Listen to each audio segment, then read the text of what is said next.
shall be witnessing the signing and exchange of another MOU. Today's MOU will be exchanged between SIA India and AJAY, that is Information Sharing and Analysis Center. May I request Mr. Rajshekhar Pulabatla to please join us on stage. He's Director AJAY.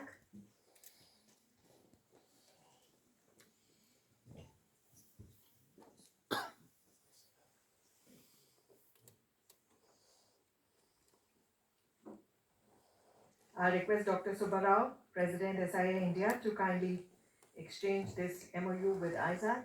Ladies and gentlemen, we are very proud to share with you all that this will enable the exchange of newer and better technologies and information between the two organizations, thus benefiting not only B2B segments but also B2C and every stakeholder.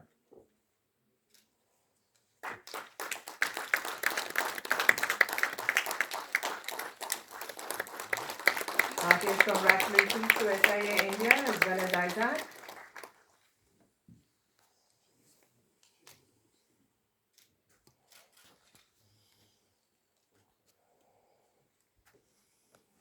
Thank you, Mr. Pulabatla, for joining us on stage. Once again, congratulations, Dr. Subbarao and SIA India. Ladies and gentlemen, we are honored to have in our midst this morning Dr. AJAY Kumar, former Secretary, Ministry of Defence.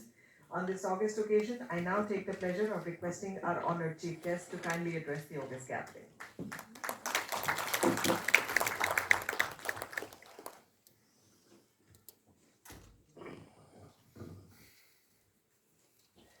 Good morning.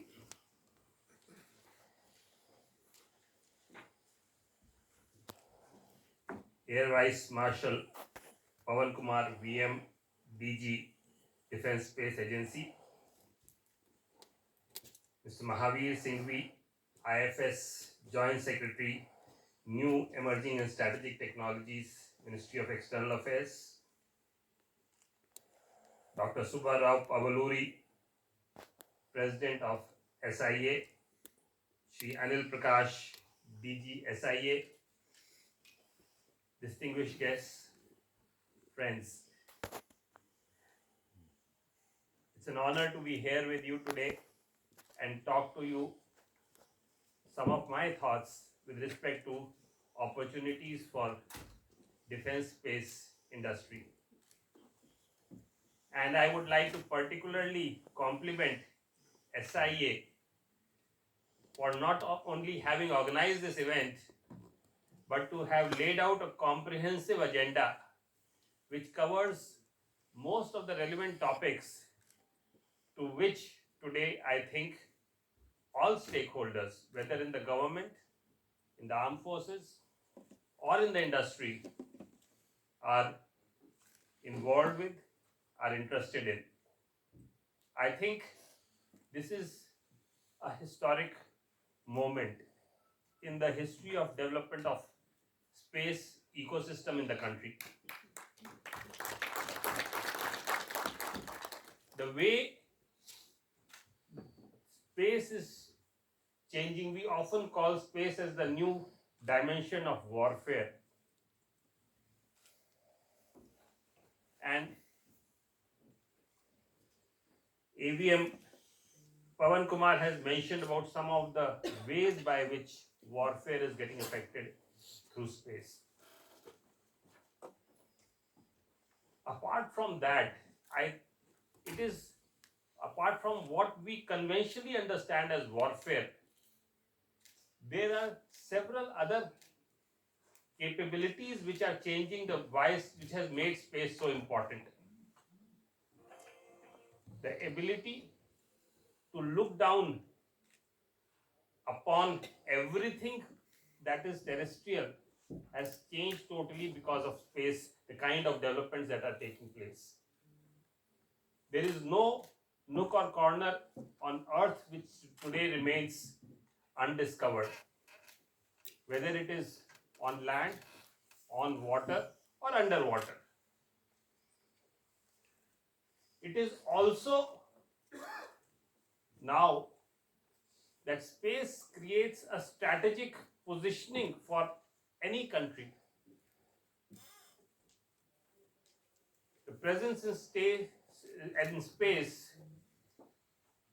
is essential for creating futuristic vision as more and more extraterrestrial bodies come closer to the reach of human capacity. It is therefore, when we look at space, and in fact, if you look at most of the emerging technologies, they are no more divided between civil and defense. They are integrated between the two. They are dual purposed.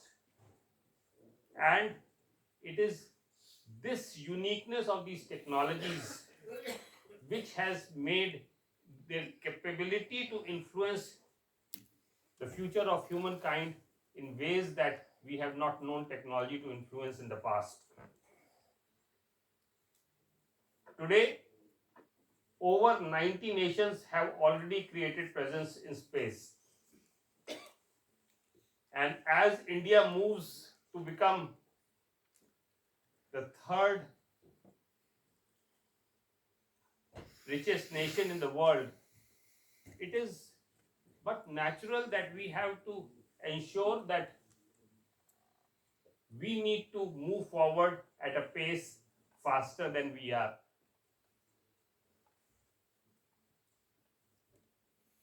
The budgets for space, the government's budget for space world over have increased at a rate of 20% over the last few years. And if we have to catch up in terms of creating our space presence more significant, we may have to actually be growing even at a faster rate than 20%. It is in this context that we need to look at bigger budgetary allotment in space in general, as well as for defense specifically, so that we can see our defense presence for space also in a significant way.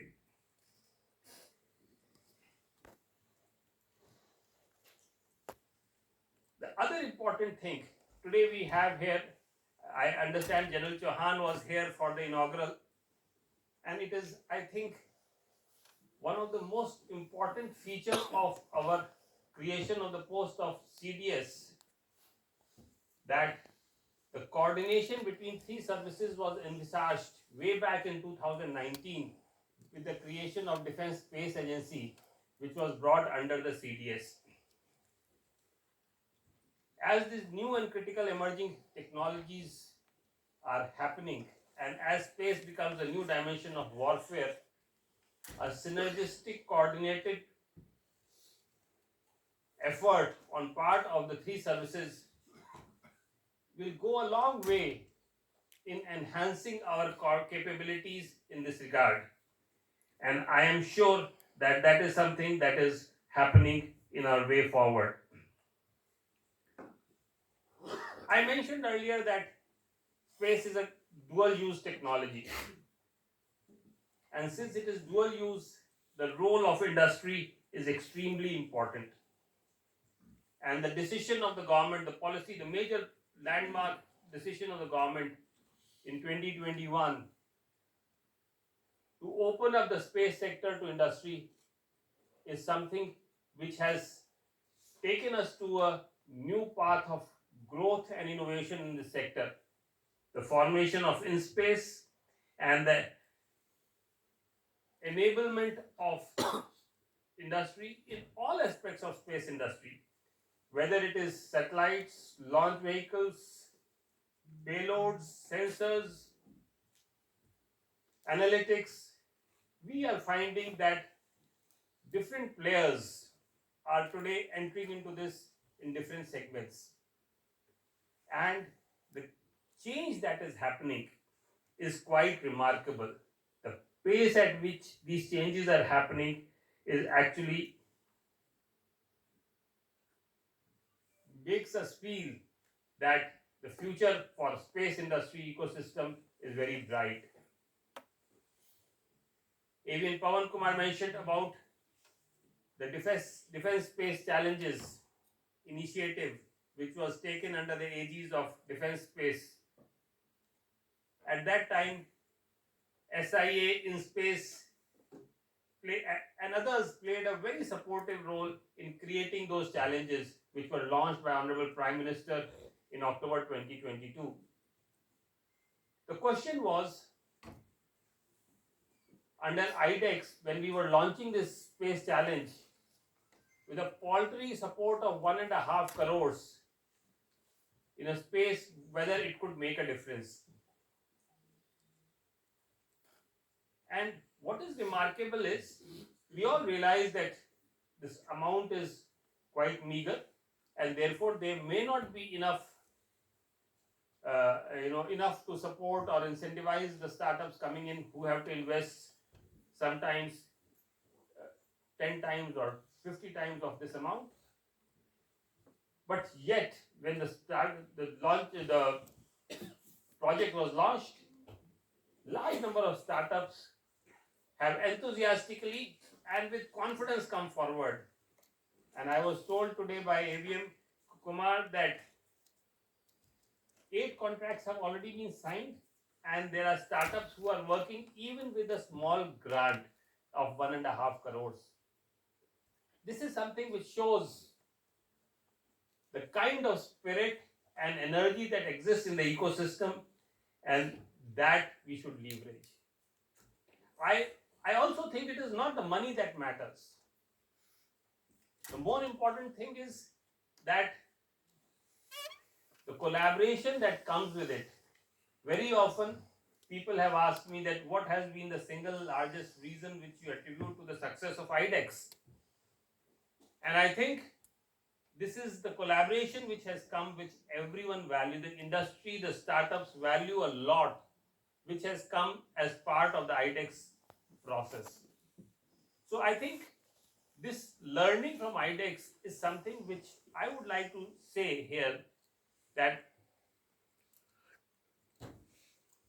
the armed forces, the government possibly could take, that if they could provide the necessary collaborative partnership model to the industry, I think their requirements can all be met by the industry, and there would be no difficulty as far as to create all these capabilities within the country. In fact, I was recently in a roundtable which was organized by USISPF, in which some of our startups had come, and there was private equity funds from US who were looking to actually participate in Indian space startups. I do not wish to name, but this is the kind of interest that our Indian startup ecosystem has already started evincing from the world over, where the global private equity is today looking at Indian startups to invest in this. And I think we need to make sure that we are able to participate. Couple of things which I thought, which again were mentioned briefly. One was, we are today hugely dependent on GPS, and NAVIC is something which we have created nearly 7-8 years back. We still have not been able to wide base the use of NAVIC, although in civil area certain amount of usage of NAVIC has increased, but I think going forward, both in civil and defense areas, we need to ensure that our applications are invariably multi-constellation, with NAVIC being the primary source of navigation, location specifying system. And to further augment the capabilities of NAVIC, I think there is need to enhance the infrastructural capabilities in terms of number of satellites, the geographical coverage of NAVIC, so that such usage may not be only limited over the Indian subcontinent but other parts of the world going forward. A futuristic roadmap, possibly for NAVIC, would go a long way to create on this strategic asset Indian capability where India does not have to depend on other constellations for its own strategic requirements. The other thing is today satellite communication is becoming so important, and it is pervasive again both for commercial as well as defense needs. Defense extensively is using satellite communication. Shri Mahavir Singhvi ji mentioned about embassies being connected across the world using satellite as we speak here today. Now, given the kind of cyber security threats and communication threats that we are getting, for more uh, restrictive or classified communication, we need to have foolproof cryptographic communication which will enable greater usage of it for strategic purposes. So satellite communication, which is over the airwaves, will definitely be vulnerable to cybersecurity threats. And it is in this regard, we have to be a little futuristic. Today, India has capabilities. We have a national quantum mission, which is today looking at various requirements of quantum which are going to be upon us in the next 3 to 5 years. And quantum communication is a very important area. Now, what is important is also we have startups who are working in quantum today, quantum communication in particular, and creating capabilities on communication. Our defense forces today, Navy, Army, and Air Force are today looking at deploying quantum communication on a terrestrial way. The question is, can we parallelly, ahead of time, start developing quantum communication so that we don't have to be lagging behind rest of the world, but actually creating the technology which we will be using and showcasing to rest of the world for models to adopt in the future. And I think this that is something which is happening. To be able to create greater usage of greater participation of industry in satellite and to be able to do a faster growth, institutional capacity in the country is very important. We have ISRO, we have in space, we have now industry bodies like SIA, we have in defense space agencies. All these are extremely important. But along with that, an extremely important institution which helps creating the ecosystem of growth in any sector. And today we are talking of space, that is a standard making body. Without standards, it is not possible for, people will be creating different systems and solutions which will not be interoperable. And I am happy to say for the first time, again, as part of several other firsts that we are witnessing in the innovative ecosystem of this country, late last year, the first set of standards were released by industry and government combined for space for using materials processes. Now, this process needs to be continuously developed going forward so that capabilities created once the country can then be used by others and we do not have to go on to reinventing the wheel all the time. And I think the focus on strengthening the space standard development capabilities in space will be very important. I just want to make two small points. One is with respect to defense acquisition procedure, which is so important when it comes to using capabilities within defense. Defense acquisition procedure has undergone several very transformative changes over the last few years, which has enabled the overall private innovation ecosystem in the country.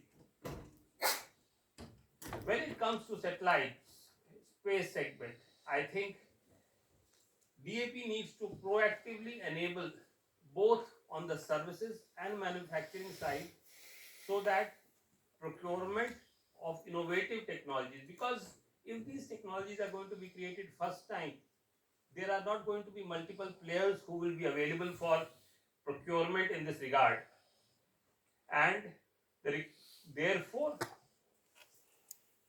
it is very important that the DAP should be amended so that, or the DAP should enable the concerned procuring authorities from the armed forces, from the ministry, to procure innovative solutions, even if there is just one person.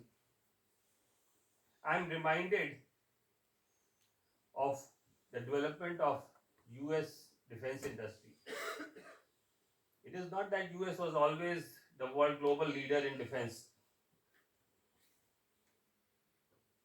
In late 18th century, in 1780s, 1770s, the US did not have a very good defense industry, and in fact was mostly dependent on Europe for its defense needs.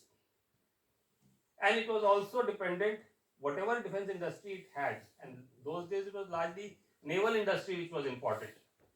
It used to be from the government shipyards of the US government.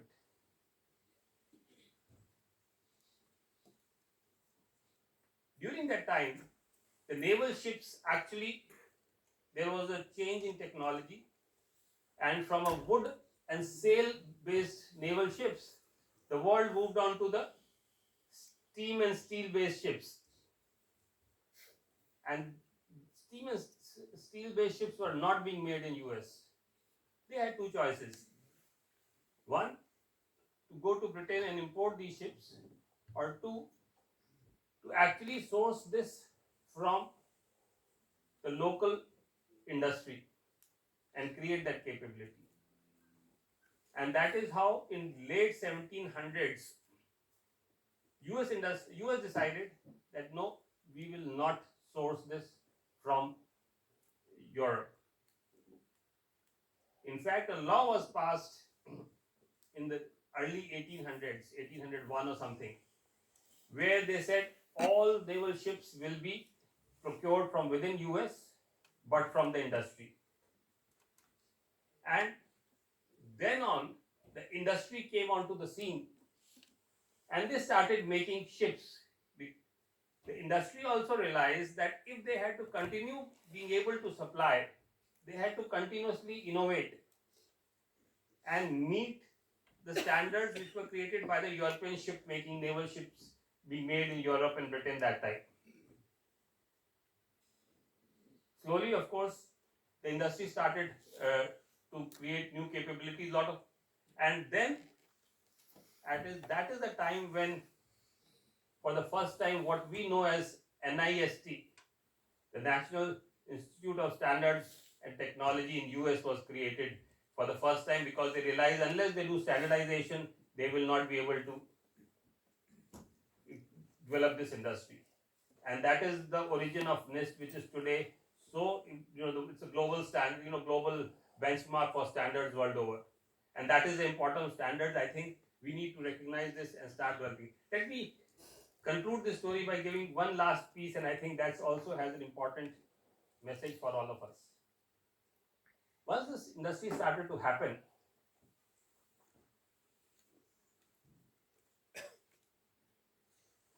the US government took another landmark decision, and that is that the US government will actively promote US industry in their own, to sell to foreign nations in the interest of national defense.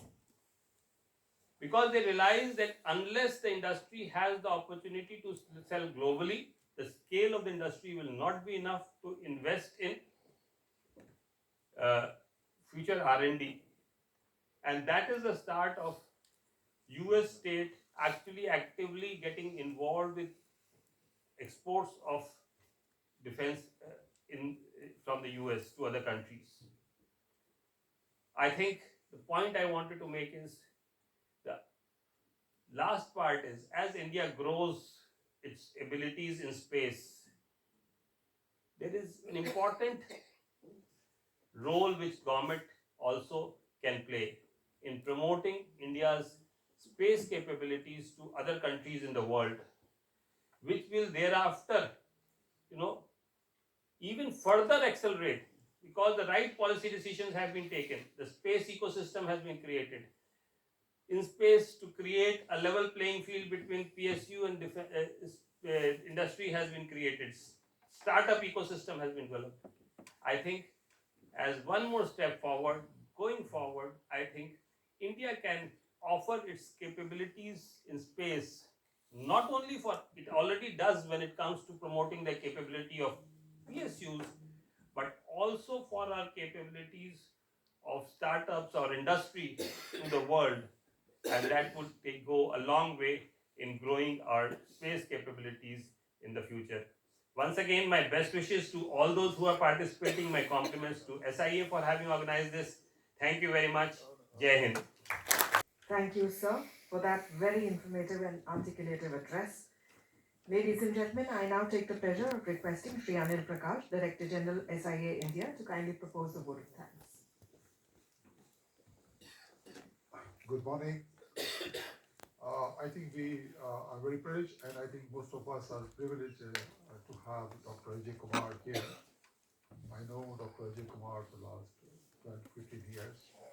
I think he is such a visionary and transformer in the history, and he has carried the legacy of T.N. Sheshan, Nagarajan Vittal, and Dr. AJAY Kumar. He set the policy reforms for electronic sector. That we took our import of electronic system was $300 billion, 300 billion plus. Import and export was barely 30 to 40 billion dollars. And he has come out very thought-provoking visionary policy for electronics. Now, the most of the large like Apple is being manufactured and being exported from India. And FC policy and PLI policy, that is all. And when he moved to defense, he has also transformed lot many things. And he's a person who is always phone call away. I know this quality with Mr. Tishan. I never had a chance to interact with T.N. Seshan, but I had a chance of working with Shri Vittal. Shri Vittal and Dr. AJAY Kumar, you can just phone them anytime and they will respond back. If they are busy, they are all back. So such kind of a humblicity and kind of a accessibility to this is always friend of industry. When he sits in the end of high chair, we also we have a industry representative sitting in the government. We always have a confidence. Thank you, sir, for giving us such kind of a confidence level. With his proactive and visionary statement, I think the SI India will definitely work upon, and we'll definitely be in touch with you. Take your guidance and blessing further. Thank you very much for this. We have another historic occasion in this room. This room is warmed with the presence of such a beautiful, such a wonderful thought leader, visionary people in the country. Lieutenant General P.G.S. Punnu, who has architecture of DSA, Defense Space Agency. Then we have Avian Court, and he has built the building of the DSA. He is architect and he is a builder. He built the DSA in the form of how it is going to. And we have another person who is going to take the operation out of DSA. That is Avian Kumar. So thank you, sir, for your presence, and please count our support. All this, we will work with you. How we can, as an industry body, work with you. Shri Mahavir Singh Ji, I fall really in love with him. But the first instance, he's such a warm person. He's such a he has. I've never seen a person who has give you such kind of a comfortability. And he said, yes, this industry need to be developed and also to be supported. And it's our. I think he is working more proactively than us. We are asking something, and he goes 2 steps ahead. And because of him, I think I have given him a very late request.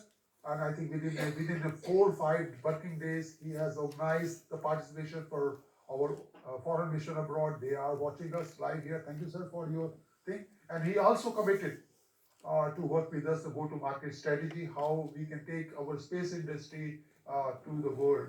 And we have number of policies, a number of reforms which we are working with him under his guidance and pressure. Thank you, sir, for. We have another leader, industry leader with us. We can say I think it is good that he's a part of SIA, Dr. Subbarao Kabaluri. He's a visionary. He's not only taking industry and giving the direction, and he's also helping out a number of startups. And his facilities at Hyderabad and Bangalore is open for startups. And he said, please come, visit, and if you want to use their facility for your anything, you please come and train. He's open up for the startups. And thank you very much for being and also giving a leadership for CI India. I'm really thankful to Abram Sanjay Bhatnagar because he has really worked not only as our knowledge partner but he's as a co-organizer of things, and he has been worked meticulously so that everything goes right on thing. I'm really thankful to you and your team, sir. Thank you very much for your listen. I'm very thankful to our supporter, our government organization who has lent our support to us, our partners, and also the exhibitor. Please take your time during tea break or during the thing to interact these. Most of them are the startups and some companies. Please spend some time with them, and you will definitely find some kind of enthusiasm and warmth among these. So thank you once again for your presence and.